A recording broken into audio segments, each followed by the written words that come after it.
Gracias, Eduardo, realmente para tomarte la cortesía de ocupar este espacio, un tema que nos preocupa y que mejor que escucharte a ti con respecto a cuál es tu visión en relación básicamente a un tema muy importante para nosotros que es la competitividad. Es interesante el tema porque, para empezar, vale la pena desgranarlo en dos o tres factores que a veces se confunden. La competitividad depende mucho de cuestiones macro, depende mucho de cuestiones financieras. Parte del costo es un costo financiero y cuando un país tiene un costo financiero más alto es menos competitivo, y dependen obviamente de la productividad. Y en nuestro caso, en el caso argentino, se dan todas las combinaciones para hacernos menos competitivos. Hay empresas que son poco productivas, hay empresas que son productivas plantas para adentro, pero luego la logística las hace menos competitivas. Hay empresas que son competitivas y podrían vender hacia afuera y exportar, pero el tipo de cambio en Argentina típicamente, porque no sabemos cómo bajar la inflación sin un ancla cambiaria, típicamente está ligeramente o profundamente sobrevaluado, y eso lo hace menos competitivo en términos de precios.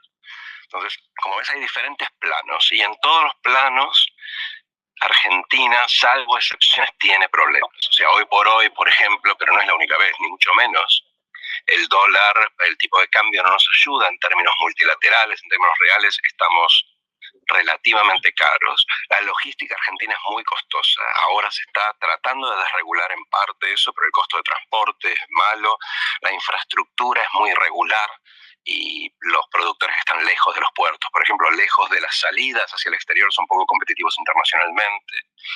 Y luego tenemos cuestiones de productividad serias, porque nosotros tenemos un nivel de inversión relativamente bajo en relación a los países que crecen. No las economías maduras, desarrolladas, pero sí, por ejemplo, las economías asiáticas. Tenemos un nivel de calificación de mano de obra todavía razonable para la región, pero relativamente bajo para el mundo con el cual queremos competir. Y después, en algunos casos, tenemos prácticas empresariales de organización que, por la baja competencia doméstica, un mercado en general dominado por oligopolios en Argentina en la mayoría de los sectores, hace que la misma organización de la empresa tampoco sea necesariamente tan competitiva, salvo que el gobierno y las políticas los pongan a competir. Entonces, hay como diferentes flancos, y cuando uno habla de competitividad tiene que tener muy claro a qué se está refiriendo, porque de ahí se derivan las políticas asociadas al aumento de la competitividad. Yo pararía acá porque querría que esto fuera un diálogo, pero hay mucho más para decir de cada uno de estos elementos que mencioné. Te diría que casi seis preguntas por lo menos creo que las acabas de responder en estos 7 minutos, pero vamos a profundizar alguna que no mencionaste, porque hiciste una excelente descripción del costo argentino como una barrera estructural, ¿no? La pregunta es, no mencionaste la carga impositiva de la Argentina. Hiciste una mención larga de los aspectos, pero no mencionaste la carga impositiva. ¿Cómo lo visualizás vos? Tenés razón, yo lo agregaría, tenés razón. Nosotros tenemos un sistema tributario muy distorsionado. Ya se ha dicho muchas veces, pero creo que es importante recalcarlo. Tenemos muchísimos impuestos, muchos de los cuales la inmensa mayoría no recauda nada o casi nada. Tenemos impuestos muy distorsivos, el impuesto a la intermediación financiera, por caso, pero sobre todo y particularmente el impuesto a los ingresos brutos, que es, básicamente hay un consenso internacional y local entre todas las disciplinas que ese es el peor impuesto que te puedas imaginar, y es muy importante tanto a nivel federal como en realidad para algunas provincias que lo usan de manera, si quiere, discrecional. ¿Sí? Y de hecho lo que sucede típicamente es que cuando el gobierno quiere reducir ese impuesto, las provincias lo suben, con lo cual la carga impositiva sigue siendo muy importante. Pero este sistema tan distorsivo tiene a su vez un círculo vicioso asociado, porque como quien paga todos los impuestos, la carga es tan alta, la carga tributaria y la carga operacional, una pequeña, una microempresa, pagar impuestos en Argentina es extremadamente engorroso.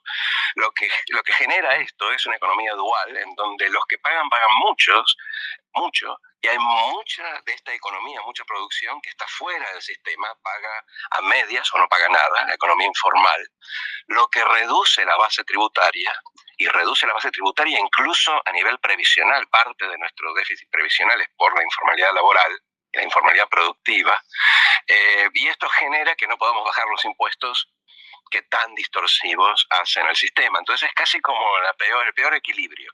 Y aquí el desafío de vuelta es cómo ir bajando impuestos mientras metemos más gente dentro del barco que paga impuestos, porque si no tenemos un problema fiscal que ya sabemos a dónde conduce. Entonces sí me parece que es esencial en el caso argentino, y creo que hoy es, si me preguntas por dónde empezar, dónde más rápidamente podés cambiar la ecuación de competitividad, yo diría, no sé si es el punto principal, pero uno de los 3 puntos principales seguramente.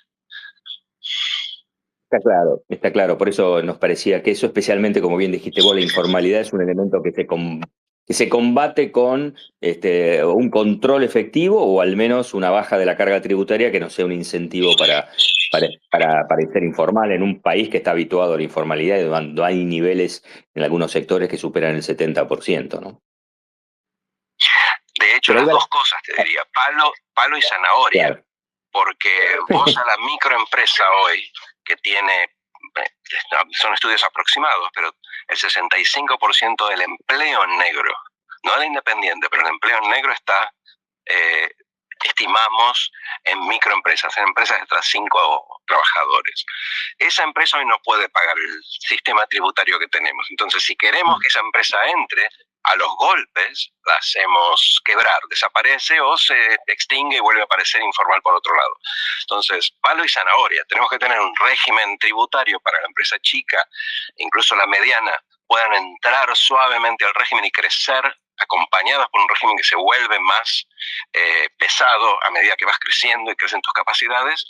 Y después sí, teniendo este régimen, el gobierno puede salir a monitorear que se cumpla, pero hoy si salimos a monitorear sin darles un régimen alternativo realista, lo que creamos es desempleo, creamos destrucción de empresas o creamos empresas que se esconden aún más. Entonces, yo diría que las dos cosas necesitamos, y me sorprende que esto no esté más en el primer plano de la discusión sobre el crecimiento en Argentina, te digo francamente. Yo creo que porque el gobierno está más visualizado, esta es mi interpretación, el gobierno más focalizado en la estabilización macroeconómica y aún no está viendo que en esta transición se está dando un nivel de sustentabilidad de algunos modelos de negocio que no cierran con el nuevo enfoque. Sí, de acuerdo con eso, te digo una cosa, de todas formas, una estabilización por sí sola, con este nivel relativamente modesto de crecimiento que tenemos ahora, y con tantas demandas sociales esperando su realización, porque la gente aguanta la estabilización porque entiende, yo creo que con razón, que es una condición necesaria para un mejor empleo, para el crecimiento. Pero si ese crecimiento no aparece y esos buenos empleos no se crean, en parte por este sistema tributario, tarde o temprano el apoyo político que es necesario y que fue crucial el año pasado para el ajuste, se puede erosionar y podemos dar marcha atrás. No sería la primera vez que lo hacemos. Entonces, creo que el gobierno, más allá de la estabilización, tiene que pensar en cómo crecer. Y esto que estamos hablando creo que es fundamental para crecer. Crecer de manera inclusiva, crecer de manera formal, de manera que puedas crear buenos empleos. Eso me parece que tendría que ser, a esta altura de la estabilización, casi tan importante, porque el año que viene tiene que ser el año del crecimiento. Ahora, vos lo ves como que es una de las medidas que esta administración desde hace 18 meses la tiene como prioritaria para de alguna manera trabajar en la reducción del costo argentino. Yo no los veo, pero de vuelta puede ser que lo tengan y no lo hayan mostrado aún, pero de mis charlas con amigos que trabajan en el gobierno, de los anuncios, de lo que se discute, no veo que el gobierno esté enfocado en promover el crecimiento más allá de la estabilización. Yo creo que tiene una fe extrema en un dictum libertario, que alguna vez Mauricio Macri también mencionó, de que el gobierno tiene que cortar el césped y regar la cancha y que los jugadores jueguen.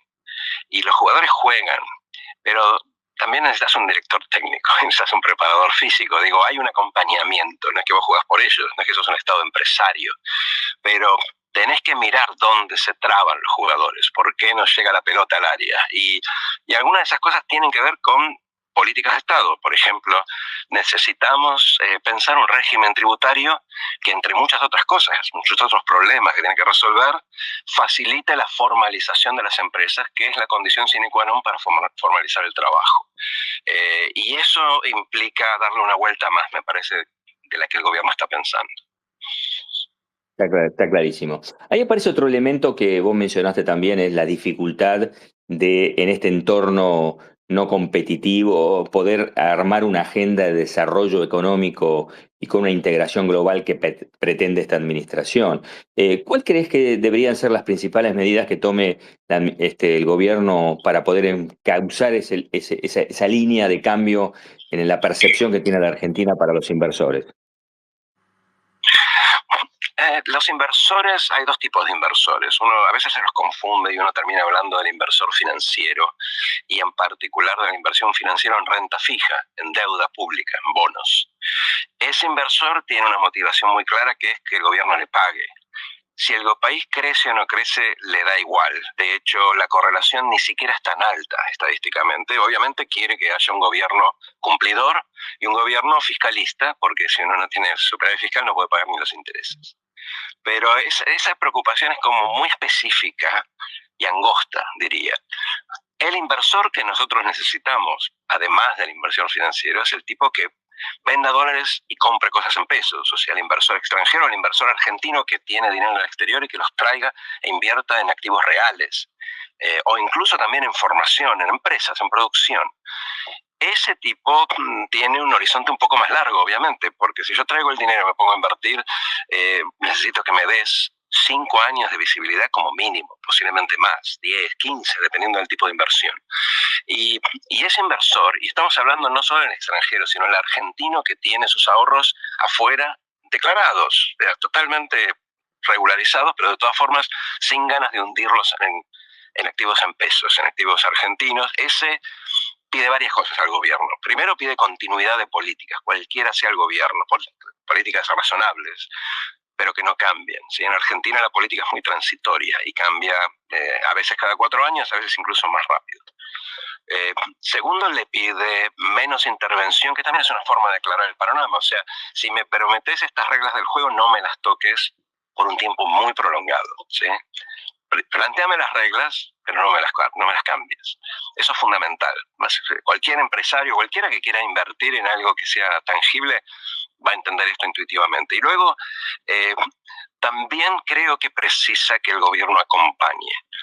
Que acompañe en el sentido que le indique dónde, en el caso de que tengamos un shock negativo, que las cosas no funcionen muy bien, el gobierno me va a ayudar a conseguir un financiamiento que no sea extorsivo, a avanzar con las reglamentaciones y incluso la inversión en infraestructura que es complementaria a la inversión privada, de modo que me sienta acompañado, no desplazado a los codazos, sino acompañado, porque hay cosas, bienes públicos, condiciones de mercado, con acceso al financiamiento, que son cosas que el inversor privado no puede garantizar y que necesita del apoyo y del reaseguro del sector público. Con esas tres cosas que Argentina no tiene desde hace mucho, yo creo que hay mucho dinero argentino en el exterior que vendría a ser invertido en Argentina. Lo cuarto que pide el inversor claramente es ganar dinero. Y ahí Argentina, de vuelta, si no es competitiva, aún si tiene los tres primeros factores que mencioné antes, nadie va a invertir para perder dinero. Y Argentina a veces parece que tiene mucho donde invertir, pero cuando uno analiza los números, la rentabilidad de esas inversiones a veces es no solo variable, sino relativamente baja. Entonces yo diría esos 4 factores, como para simplificar. Ahí te agrego una pregunta que no sé si es un quinto factor o cómo lo ves. La experiencia histórica nos ha demostrado que el rumbo no apuntaba a poder tener esta suerte de atractividad para las inversiones. ¿Cómo ves el juego político? ¿Cómo ves la política en tanto le da o no continuidad al modelo que comenzó hace 18 meses? Bueno, ahí te puedo dar una opinión personal. A mí me parece que el inversor de afuera, el financiero sin duda, la pregunta que te va a empezar a hacer, que nos va a empezar a hacer después de octubre, porque creo que el resultado de octubre es relativamente previsible, digamos, no va a cambiar demasiado. Como se ve Argentina, la pregunta que se va a hacer el inversor es qué pasa en el 27. No porque tenga ningún prurito con la alternancia política, sino porque en Argentina cada vez que cambia el gobierno cambian de cuajo las políticas. Entonces va a decir, bueno,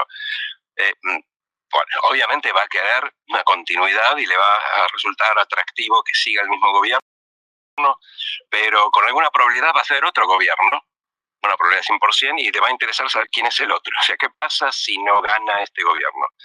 ¿Cuál es el sentido de la alternancia? Y ahí es donde la política entra a tallar, porque una política extremadamente antagonizante y polarizante, a mi modo de ver, abre la posibilidad de un péndulo extremo, que es algo que hemos visto antes, que si fracasa este gobierno, si simplemente se va erosionando el apoyo que ahora tiene, el que lo reemplace es un gobierno en las antípodas, ¿sí? Y si hay algo que no queremos los argentinos y que no quieren los inversores es una alternancia entre proposiciones políticas que están en las antípodas, porque eso implica básicamente como el sauna y el baño frío, ¿sí? El inversor lo que quiere es una economía tibia, templada, ¿sí? Entonces, me parece que la política empieza a tallar ahí y me preocupa, sí, la polarización, porque la polarización abre la puerta a este tipo de péndulo extremo que es muy malo para la inversión. Clarísimo, clarísimo. Te hago la última pregunta, dado que somos una cámara binacional. ¿Cómo evaluás hoy la relación bilateral entre la Argentina y Estados Unidos? Y si la ves positiva o no, ¿qué alternativas o oportunidades tenemos en ese contexto para nuestro país en tanto de mejorar nuestra inserción al mundo y nuestra occidentalidad, que fue en algún momento abandonada en las administraciones anteriores? Es un punto súper complejo, lo voy a tratar de simplificar, pero si me preguntaras cómo veo, por ejemplo, la relación entre Milei y Trump, o el gobierno de Milei y el gobierno de Trump, pasa una cosa extraña y es que Milei es un libertario económico, no necesariamente un liberal tradicional, pero un libertario económico, y Trump no lo es. Y diría que es casi todo lo contrario. Ni siquiera es un neoliberal al sentido reaganiano. Si uno compara las políticas, ve claramente la diferencia entre uno y otro.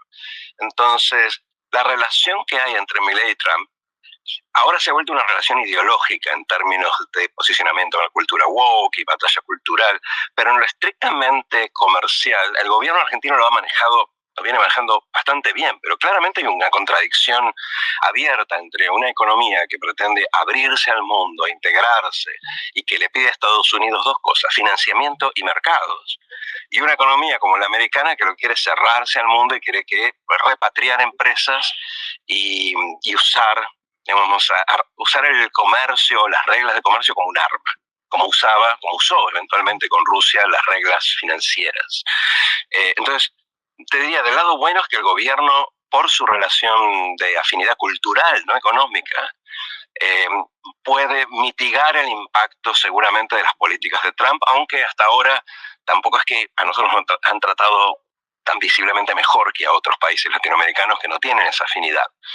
Pero Trump para nosotros, y yo aquí adhiero a la necesidad de integrar y conseguir nuevos mercados, Trump no es una buena noticia para Argentina. Yo creo que es un viento de frente. Puede ser que en términos relativos nos vaya mejor, pero claramente está preanunciando un sistema de comercio que va en contra de lo que nosotros estamos buscando. Entonces, la relación es súper delicada, porque uno no puede enfrentarse a Estados Unidos. Nosotros naturalmente estamos alineados cultural y económicamente con Estados Unidos. No podemos prescindir de China y Estados Unidos está forzando esa decisión y creo que nadie en Sudamérica al menos va a poder tomar una decisión por una u otra potencia. Entonces es como un acto de balanceo constante, ¿sí? Tratar de no enojarte con Estados Unidos, tratar de minimizar el impacto de las nuevas reglas comerciales, por ahí sacar alguna tajada si es que hay del nearshoring o el friendshoring, pero básicamente es minimizar las pérdidas, porque la situación, como digo, es delicada en varios frentes, no solo en el tema de la alineación con China o Estados Unidos, en el tema de los aranceles, que obviamente no nos ayudan, sino que la nueva regionalización del mundo hace que, por ejemplo, nuestra idea de tener tratados comerciales con muchos países se vuelva un poquito más cuesta arriba. Así que, por eso, la respuesta es larga porque la situación es muy compleja. No es blanco-bueno, no es estoy cerca de Estados Unidos y gano. Es, yo te diría, una situación, un juego de minimización de los costos, que es bien difícil de jugar y que creo que Argentina por ahora está jugando bien. Clarísimo, clarísimo, Eduardo. Bueno, nuevamente, mil gracias por haberte sumado. Fue un placer, como siempre, escucharte. También agradecimiento a los que se tomaron el tiempo de participar de esto Space. Así que mil gracias por todos y nos veremos en el próximo encuentro. No, gracias a ustedes por la invitación.